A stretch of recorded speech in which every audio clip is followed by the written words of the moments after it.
Every weekend, on a special black train. That's a train for gypsies only. There's no work for them at home in the village, and so they're forced to take the black train to Budapest. It's a 7-hour ride every week to look for work.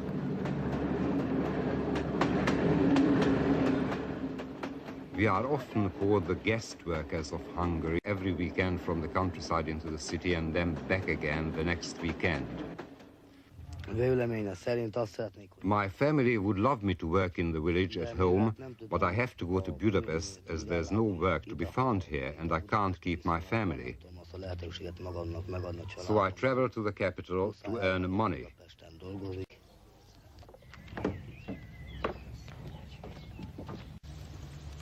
I first came to Budapest 10 years ago, and it was hard leaving my family behind. But I got used to it after a while. Workers, like gypsies who aren't educated, do manual labor, earning 4 or 5 pounds a week if they're lucky. As gypsies earn so, have to live which belong to the very building companies they work for.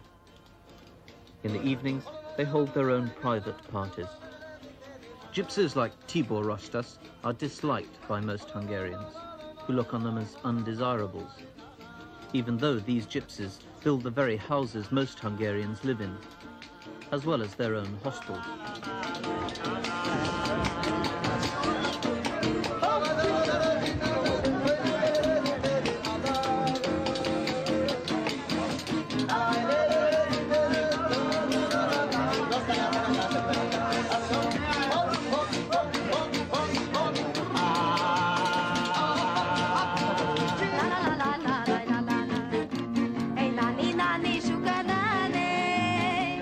At the hostel parties, gypsy friends get their amateur talents.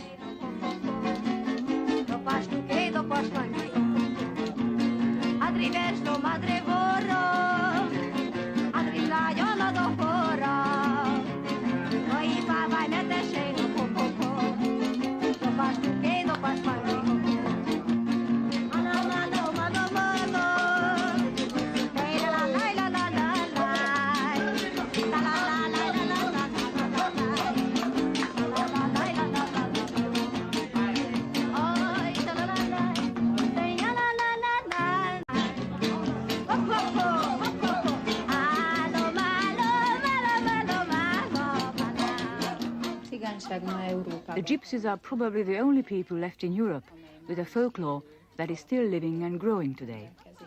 This means that their songs, dances and traditions aren't just for some sort of stage presentation, but are the means of describing their everyday lives. Let me give you an example.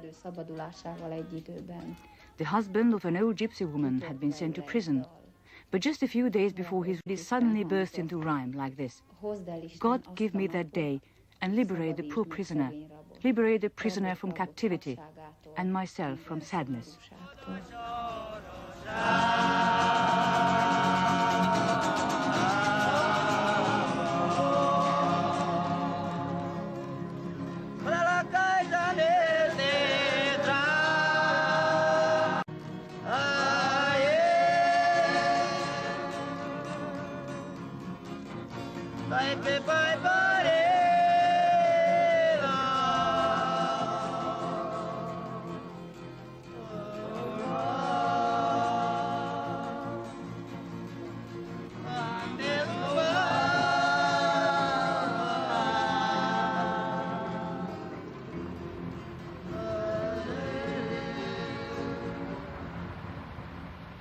The only travelling gypsies is as guest workers in their own country.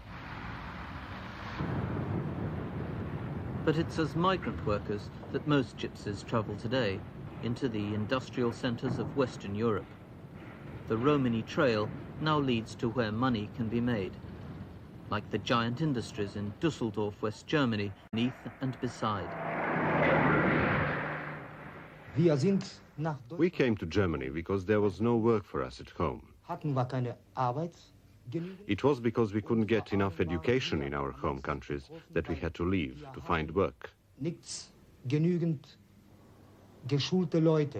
So gypsies come from Turkey and Greece and Yugoslavia. Because the Germans don't care about your education. They just want people who need work. The difference is that here we lead a better life and have a better chance of owning our own home. So we can give our children a better start here in West Germany.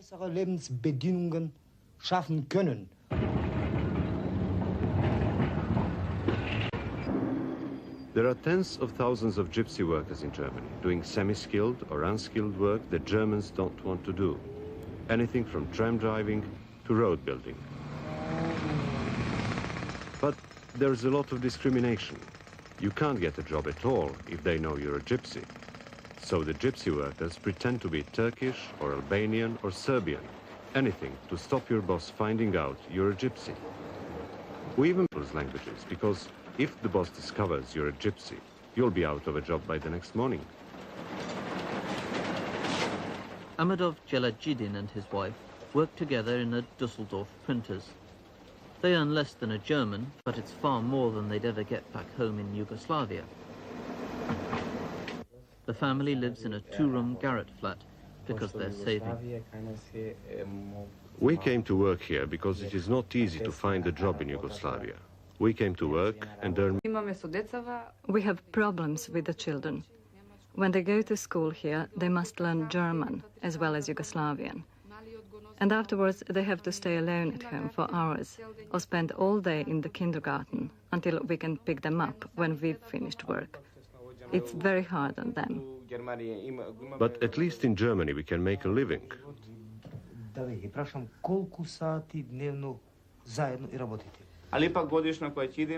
By working non-stop from early morning till night, we've saved enough to build a house back home for when we have to leave. It's the reward for 12 hours work every day by both of us.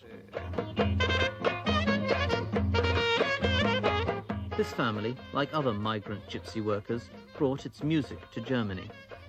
They display it in a Dusseldorf town hall.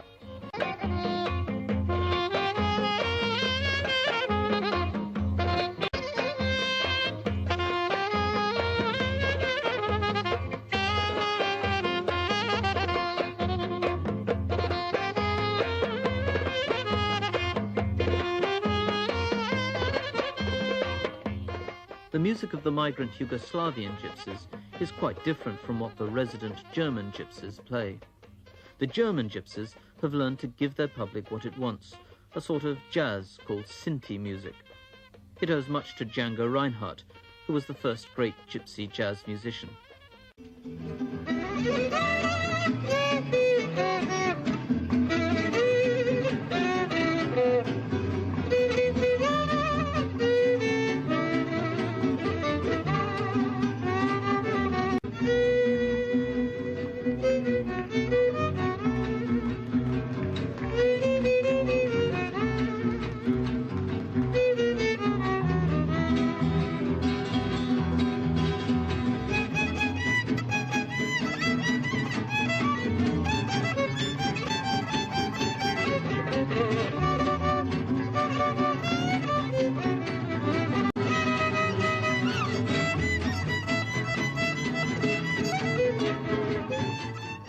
This group is called Swing Gypsy Road. The founder changed his name from the gypsy Krona to the Jewish Rosenberg. With a gypsy name, he'd been out of work. But with his new Jewish name, everybody wanted to employ him. When it comes to gypsies, he's found the German conscience to be very selective.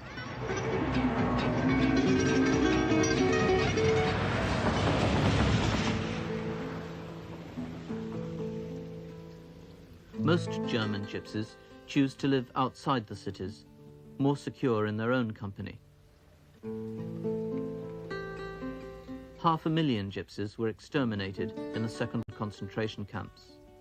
Rosenberg, with his Polish gypsy friend Rudko, plays here a very different kind of private music. From some survivors of Auschwitz, song the gypsies sang in the camps. He sings it in the original Romany words, as a reminder to his own and other people of the past.